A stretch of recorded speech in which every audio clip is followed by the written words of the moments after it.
Il est 7h49 à Paris, l'heure du journal de l'économie avec vous, Myriam Perzadeh, bonjour. Bonjour Vincent. Et donc à la une de ce journal, le coup d'envoi d'un sommet à Rome, un sommet quadripartite. Il y aura donc Angela Merkel, François Hollande, Mariano Rajoy, Mario Monti.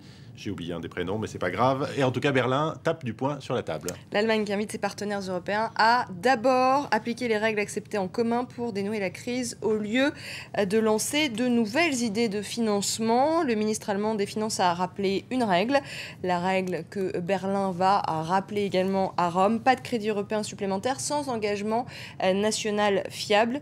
Parallèlement, se poursuit le sommet Ecofin au Luxembourg. Ce qu'il faut en retenir, ce sont deux choses. La Grèce, qui demande un délai de 2 ans à ses créanciers pour assainir ses plans et qui n'exclut pas d'avoir besoin d'un nouveau prêt. L'autre, c'est l'Espagne qui a chiffré ses besoins à 62 milliards d'euros pour renflouer ses banques. Voilà, le président du Conseil italien, c'est Mario Monti. Mariam, à l'issue du G20 hier, Christine Lagarde s'est exprimée.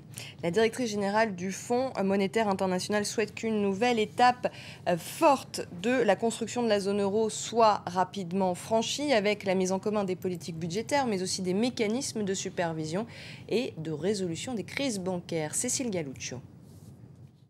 C'est désormais la priorité du Fonds monétaire international, déboucher sur une union bancaire dans la zone euro. Un accord essentiel pour les 17 pays membres, souhaitable pour les 27 États de l'Union européenne.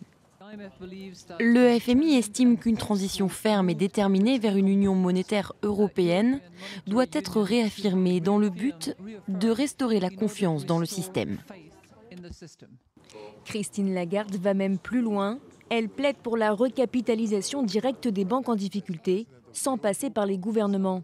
Objectif, rassurer les épargnants.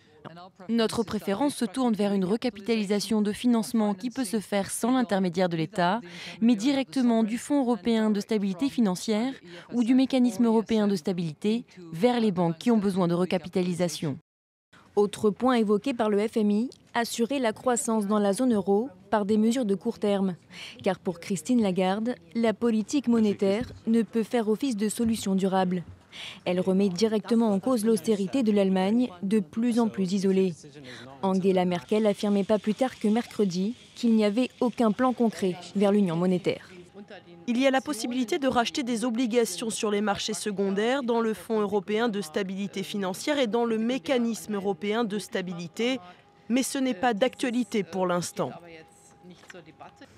Angela Merkel doit rencontrer ce vendredi à Rome François Hollande, Mario Monti et Mariano Rajoy pour préparer le sommet des 28 et 29 juin prochains et discuter des solutions à long terme pour tenter de résoudre enfin la crise de la dette. On poursuit ce journal de l'économie, Mariam, avec cette mauvaise nouvelle pour l'Hexagone. Moody's qui a abaissé la note de crédit de 3 banques françaises. 3 banques, BNP Paribas, Société Générale et le Crédit Agricole, l'agence de notation qui a abaissé en tout la note des principales banques mondiales comme Morgan Stanley, JP Morgan, Citigroup, Bank of America ou encore Goldman Sachs. Même la Deutsche Bank n'a pas été épargnée. En février, Moody's avait expliqué que les notes de ces grandes institutions ne reflétaient pas la dégradation des conditions de financement ou le durcissement de la réglementation.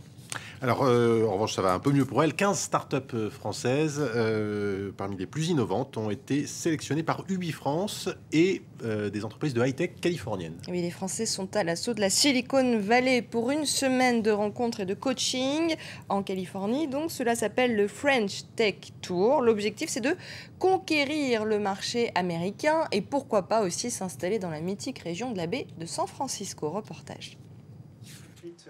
Maxime dispose de 5 minutes et quelques diapos pour vendre son idée. Une présentation qu'il donne dans la langue de Shakespeare. Il est l'un des 30 jeunes entrepreneurs français à suivre une formation du commerce à l'américaine à San Francisco. Tu ne t'es pas entraîné. Réveillez-moi. Faites-moi peur. Donnez-moi envie. Sélectionnés par UbiFrance et des entreprises de high-tech californiennes, ces jeunes créateurs de start-up sont là pour faire connaître leurs talents. Quand on est une entreprise étrangère, française ou pas d'ailleurs, et qu'on vient dans la Silicon Valley, c'est compliqué. Personne ne vous connaît, vous n'avez pas forcément les mêmes moyens d'ailleurs au départ que vos concurrents américains.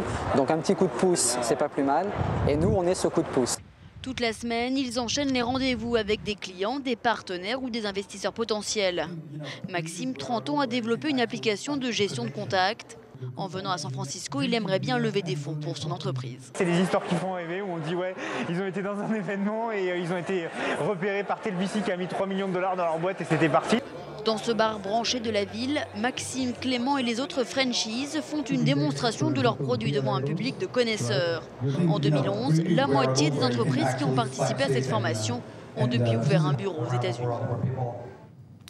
On en sait un peu plus, Mariam, sur les suppressions de postes envisagées chez Air France.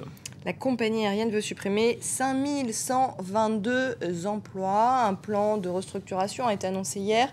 Air France espère en fait supprimer 10% de ses effectifs sans licenciement sec en 18 mois, donc soit par des départs non remplacés ou par des départs volontaires. L'objectif de ce plan hors norme est bien sûr de faire des économies et d'abaisser les coûts de 20%. Ça représenterait 1,8 milliard d'euros d'économies. Pour la première fois, c'est tout autre chose. Les Russes achètent des Airbus A380. Et c'est la deuxième compagnie aérienne russe, Transaéro, qui a signé une commande ferme de 4 A380 pour un peu plus d'1,7 milliard de dollars en tout. Donc changement de cap chez Transaéro qui s'équipait auparavant chez l'avionneur américain, le grand concurrent Boeing.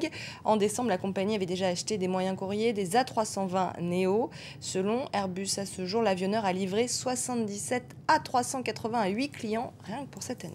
Et puis voilà une information qui ne va pas tordre le coup au cliché, c'est comme ça que ça se dit. Le PDG d'Oracle vient de s'offrir une île carrément à Hawaï. À Hawaï, pour la modique somme de 500 millions de dollars. Larry Ellison, le PDG de l'éditeur américain de logiciels, s'est offert 365 km². Il s'agit de la 6e plus grande île d'Hawaï. Et la lutte semble avoir été rude puisque Larry Ellison était en compétition avec Bill Gates, qui s'était, pour la petite anecdote, marié sur cette île et qui voulait la racheter. Eh bien, Larry Ellison a gagné. Et il faut savoir aussi une chose, c'est qu'il se classe au 6e rang des plus grandes fortunes du monde avec plus de 36 milliards de dollars de patrimoine. Allez, on termine, Mariam, avec ce point sur les marchés asiatiques et c'est du rouge partout. Partout, Vincent, vous allez le voir, le Nikkei limite la casse, mais le Hang Seng s'enfonce, moins 1,08. Shanghai, moins 1,4%. Et à Séoul, la bourse qui dévisse presque puisqu'elle est en baisse de 2,3%. Voilà, c'était le journal de l'économie. Merci, Mariam. Il est 7h bientôt 57 à Paris. Dans 3 minutes, donc, une nouvelle édition dans Paris Direct avec Philomène Robert. Restez avec nous sur France 24.